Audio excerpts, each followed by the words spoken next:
Bonjour Monsieur Girard. Bonjour monsieur. Donc aujourd'hui, nous allons vous présenter notre projet Travail long en optimisation de transport, dont le groupe est constitué de Lucas Oranier et de moi-même Gaëtan Auguet. Donc dans un premier temps, nous allons vous présenter le cas. Ensuite, nous allons vous présenter nos calculs pour optimiser ce cas. Et dans un dernier temps, nous allons vous présenter nos résultats. Donc le cas. Il s'agit d'optimiser les tournées d'une entreprise qui se nomme Distrigaz et qui est spécialisée dans la distribution de produits gazeux, et plus précisément livre des bouteilles de gaz à ses clients. Donc aujourd'hui, l'entreprise, elle a 11 tournées, comme vous pouvez le voir ici, pour un total de 1140 km, avec ici la liste des différents clients, ainsi que leurs coordonnées, qui forment des données cartésiennes, et la demande pour les différents clients. Donc, pour commencer, pour notre optimisation, nous avons tout d'abord calculé les distances entre chaque point. Donc, pour cela, nous avons utilisé la méthode des distances à vol d'oiseau. Comme vous pouvez le voir, qui est ici la formule racine carrée des coordonnées x et des coordonnées y. Et cela nous a donné le distancier suivant à l'aide des fonctions recherche. Donc, on peut voir ici les distances entre 0, 1, 2, 3, 4, etc. Ensuite, je vais passer la parole à mon camarade Lucas qui va vous expliquer notre optimisation et les calculs que nous avons utilisés. Alors ensuite, en ce qui concerne la méthodologie, nous avons choisi l'algorithme des économies plutôt que le balayage, dans la mesure où cette seconde méthode, le balayage, ne nous satisfaisait pas, car elle n'optimisait pas le transport à 10%. Donc en ce qui concerne l'algorithme des économies, nous avons tout d'abord utilisé Access afin d'avoir toutes les combinaisons possibles. Donc pour cela, il a fallu copier tous les nœuds donc dans Access, sans prendre bien sûr le nœud 0 qui correspond à l'entrepôt. Voilà. Et ne pas oublier de prendre le format numérique et pas numéro auto comme nous faisons ci-dessous.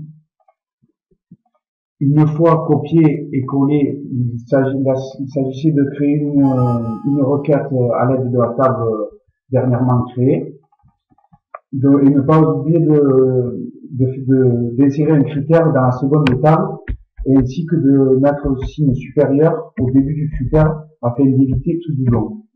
Donc, nous allons créer la table. Donc, une fois créé, nous pouvons voir que toutes les combinaisons apparaissent. Tout en bas de l'écran, ici même, nous pouvons voir qu'il y a 780 combinaisons possibles. Donc, pour vérifier ce résultat, une méthode simple existe. Il suffit de multiplier le nombre de nœuds par le nombre de nœuds moins 1 et de diviser ce résultat par 2. Donc, en l'occurrence, 40 fois 39 divisé par 2, ce qui donne bien 780 combinaisons. Une fois toutes les combinaisons établies, il suffit donc d'appliquer l'algorithme des économies. Pour cela, nous allons appeler les différentes combinaisons I et J. L'algorithme consiste à additionner la distance entre I et l'entrepôt, ainsi que J et l'entrepôt, et soustraire la distance I et J. Donc, ce résultat va être trié en ordre décroissant, afin de prioriter les itinéraires en fonction de deux allers-retours distincts.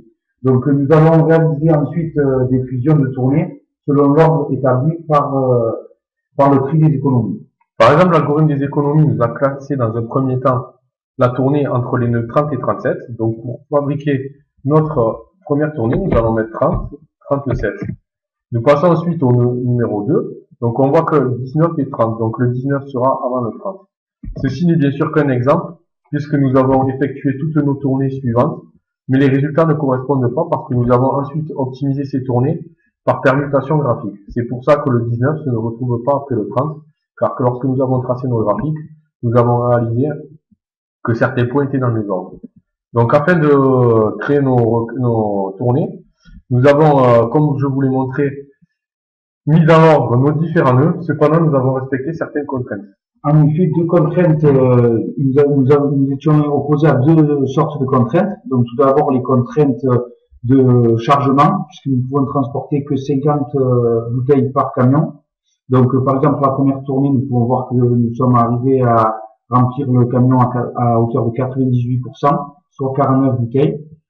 Et ensuite, il y a la seconde contrainte. Alors, c'était une contrainte de temps, dans la mesure où le chauffeur ne pouvait conduire que 10 heures par jour.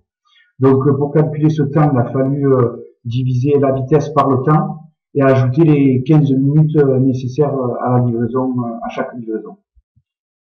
Ensuite, nous allons voir donc, voilà. Nous obtenons donc 10 tournées avec cet ordre d'optimisation, ce qui fait une tournée de moins que l'entreprise n'avait déjà effectuée. Donc, comme vous pouvez le voir, les contraintes ont été respectées et nous arrivons au résultat suivant, qui sont un taux de chargement moyen de 92%, le total du chargement 458 bouteilles et une distance de 1024 km, contrairement aux 1140 de tout à l'heure, ce qui nous représente une économie d'environ 10,18%. Sachant que le coût au kilomètre est de 3,25 $, nous avons établi le coût pour chaque tournée, ce qui nous donne un coût total de 3 329 $. De plus, la durée totale est d'environ 30 heures, sachant qu'un conducteur peut conduire 10 heures par jour. Nous pouvons effectuer toutes nos tournées avec l'aide de seulement 4 chauffeurs. Donc vous pouvez voir ici que le chauffeur 1 peut faire la tournée 1 et 2, le chauffeur 2 peut faire la tournée 3 et 4, ainsi de suite. Donc les objectifs ont été atteints. J'espère que notre méthode vous aura convaincu et nous vous souhaitons une bonne continuation. Au revoir, à bientôt pour de prochaines optimisations.